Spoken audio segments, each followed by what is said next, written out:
کا بیان چل رہا تھا۔ زکوٰۃ کے بارے میں کسی مستحق کو صرف زکوٰۃ کی رقم ادا کرنا ہی ضروری نہیں،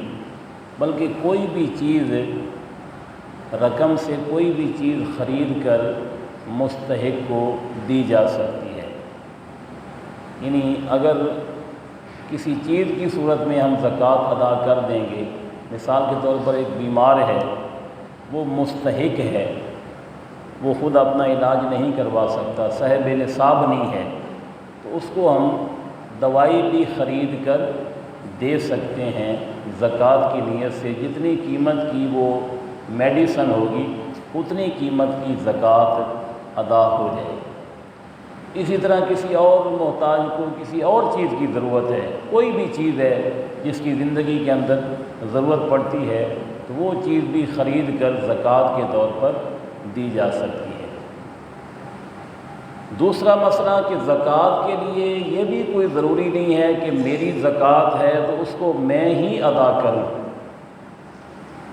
یعنی میری زکوٰۃ ہے تو اس کو میں خود ہی ادا کروں، نہیں، یہ کوئی ضروری نہیں ہے۔ اس کے لیے میں کسی کو وکیل بھی بنا سکتا ہوں۔ مثال کے طور پر کسی معتمد اعتماد والے متقی آدمی کو میں کہہ دیتا ہوں کہ جناب یہ پیسے ہیں زکوٰۃ کے، یہ آپ جہاں پہ مناسب سمجھیں وہاں پہ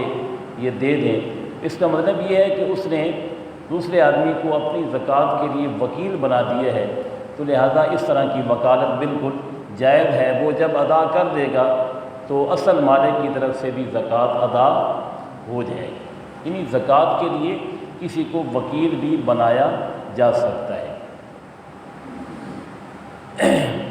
کل یہ مسئلہ عرض کیا تھا کہ جو چیز رینٹ کے لیے ہوتی ہے، کرائے کے لیے ہوتی ہے، وہ مکان ہو، وہ گاڑی ہو، مطلب کہ کوئی اور چیز ہو، تو اس کے اوپر زکوٰۃ نہیں ہوتی، بلکہ اس کی جو انکم ہوتی ہے، جو کرایہ آ رہا ہوتا ہے، اگر وہ دوسرے مال کے ساتھ پلس ہو کر نصاب کی مقدار کو پہنچ رہا ہے تو پھر اس کے اوپر زکوٰۃ ہے، اور اگر وہ کرایہ جو آ رہا ہے وہ ضروریات میں خرچ ہو رہا ہے اور نصاب کے مطابق وہ نہیں ہو رہا تو پھر زکوٰۃ نہیں ہے۔ زکوٰۃ کے نصاب کے بارے میں غالباً پہلے بتایا ہے کہ کم از کم جو نصاب کی